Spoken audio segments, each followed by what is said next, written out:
네. 먼저 스코프란 무엇인가에 대해 사전적 정의를 먼저 알아보고자 합니다.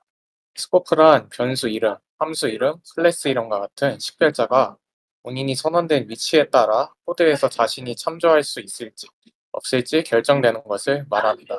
사실 사전적 정의로만 보면 이 말이 무슨 말인지 하고 잘 이해가 되지 않으실 수 있습니다. 그래서 그림 하나를 예시로 보겠습니다. 네, 여기 함수 하나가 있습니다. 함수는 전역에서 정의가 될 수도 있지만 어떠한 함수 내부 몸체에서도 정의가 될 수 있는데요. 이를 함수의 중첩이라고 합니다. 넘겨주세요. 네. 함수 내부에서 정의된 함수를 중첩 함수라고 하고 중첩 함수를 포함하고 있는 함수를 외부 함수라고 합니다. 각각의 함수들은 스코프들을 가지고 있고 함수가 중첩됨에 따라 스코프들도 중첩이 될 수 있겠죠. 이 중첩에 의해 스코프는 계층적인 구조를 가지게 됩니다. 네, 저와 여기 옆에 정복자 강 유니버스라는 코드를 예시로 보겠습니다. 가볍게 일단 흐름만 먼저 짚고 가겠습니다. 일단 제일 먼저 전역 컨텍스트가 활성화가 됩니다. 그리고 변수 var 변수와 아우터 함수가 선언되어 있는 것을 확인하고 각각의 값들을 할당해 줍니다. 그리고 그 다음 아우터 함수를 먼저 실행합니다.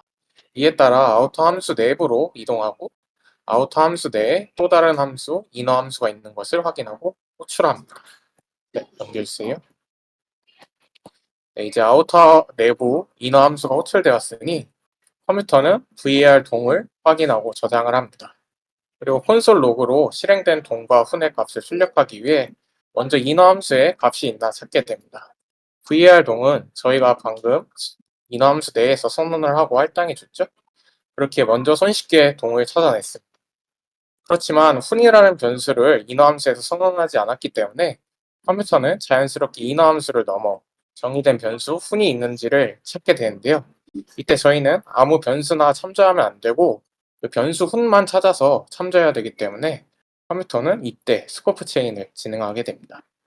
코드 옆에 표를 통해 스코프 체인이 어떻게 이루어지는지를 구체적으로 살펴보겠습니다. 예, 스코프 체인에서 변수를 참조할 때는 무조건 아래에서 위로만 순차적으로 올라갑니다. 저희는 이너 함수에서 훈이 없다는 것을 확인했고 바로 위인 아우터 함수로 올라가 변수 훈을 찾게 됩니다. 네, 이제 아우터 함수에서 변수 훈을 찾았으니 정상적으로 이너 함수를 실행하면 정상적으로 이너 함수를 실행하게 되고 이제 그 다음은 아우터 함수를 실행할 차례입니다.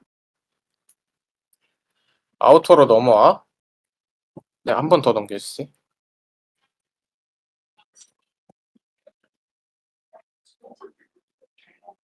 어, 아니, 뒤로 네.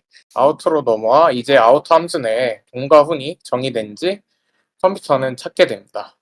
아까와 다르게 이번에는 변수 동이 없고 훈이 아우터 함수에 존재하게 됩니다. 그럼 컴퓨터는 먼저 아우터 함수 내에서 훈을 찾았고 그 한 단계 위로 올라가 위인 전역 스코프로 올라가 변수 동을 찾게 돼. 전역 변수 동을 찾았으니 아우터 함수도 실행하면 정상적으로 동과 훈을 출력하게 됩니다. 만약 최상단위 전역 스코프에서도 동을 찾지 못하게 되면 컴퓨터는 그제서야 이제 레퍼런스 에러를 출력합니다. 네, 지금까지 내용을 이제 정리 한번 해보겠습니다. 스코프 체인에서 변수를 참조할 때 진행 방향은 순차적으로 아래에서 위로 한 단계씩만 올라갑니다. 그리고 최상위 스코프인 전역 변수에서도 참조할 값을 찾지 못하게 된다면 그때는 레퍼런스 에러를 출력합니다.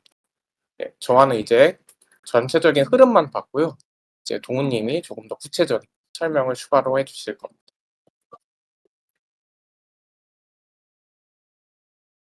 네, 안녕하세요. 아우터 인바이러멘털 레퍼런스에 관련된 발표를 맡게 된 훈입니다. 이전 발표를 통해서 변수 환경과 렉시컬 환경에 대해서 이야기를 나눠봤고요. 또 지금까지 스코프와 스코프 체인에 대한 이야기를 해봤는데요. 이번에는 예시 코드를 통해서 이 개념들이 어떻게 적용되는지를 알아보고자 합니다. 먼저 여기 간단한 예시 코드가 있습니다. 되게 간단한 코드인데 대략적으로 설명하자면 다음과 같습니다. 먼저 수지라는 변수에는 큐트라는 문자열이 할당되어 있습니다. 아우터 함수에는 이너 함수가 선언되어 있고요. 이너 함수는 콘솔 로그를 통해서 수지라는 변수를 출력하고 수지의 농담곰이라는 문자열 데이터를 새롭게 할당해 줍니다. 아우터 함수는 이 인어 함수를 호출하고 콘솔 로그를 통해서 변수 수지를 출력합니다. 전체 코드를 보자면 수지라는 변수를 선언 및 그 변수의 데이터를 할당하고 아우터 함수를 호출한 다음 콘솔 로그를 통해서 수지를 출력합니다. 이 코드를 전역 실행 컨텍스트와 연관 짓는다면 어떻게 볼 수 있을까요? 먼저 스크립트가 실행되면 전역 컨텍스트가 콜 스택에 담기게 됩니다. 그 전역 컨텍스트의 환경 레코드에는 변수 수지와 아우터 함수가, 외부 환경 참조에는 널 값이 담기게 되겠죠. 이후 수지에는 큐트가 할당되고 아우터 함수가 선언됩니다. 네, 이런 식으로요. 그리고 저희 10번째 줄에서 아우터 함수가 호출되었기 때문에 전역 컨텍스트는 실행을 중지하고 아우터 컨텍스트가 실행되면서 콜스택에 담기게 됩니다. 저희는 이제 아우터 함수의 실행 컨텍스트 내부로 진입하게 됩니다. 이 함수의 환경 레코드에는 인어 함수가 담겨 있고요. 외부 환경 참조를 통해서 수지와 아우터 함수를 찾을 수 있습니다. 그리고 인어 함수가 이제 이렇게 선언이 되면 7번째 줄에서 인어 함수가 바로 호출되게 됩니다. 그럼 아우터 컨텍스트 역시 실행을 중단하고 인어 함수의 실행 컨텍스트가 콜스택에 담기게 되죠. 네, 이런 식으로요. 그래서 이 인어 함수 내부에서 수지를 출력하게 됩니다. 그런데 이제 인어 함수 내부에 수지가 선언되었고 할당되었지만 변수의 호이스팅 때문에 콘솔 로그 이전에는 수지라는 변수가 선언만 되어 있죠. 그렇기 때문에 undefined가 출력되게 됩니다. 그리고 그 다음에는 이 수지라는 변수에 농담곰이라는 문자열 데이터를 할당해 줍니다.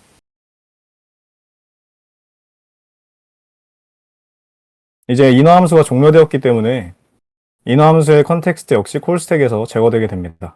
다시 저희는 아우터 함수의 실행 컨텍스트로 돌아갈 때입니다. 이 아우터 함수 내부에는 아까 봤던 것처럼 환경 레코드에는 인어 함수에 대한 정보가, 외부 환경 참조에는 전역 실행 컨텍스트의 수지와 아우터에 대한 정보가 담겨 있습니다.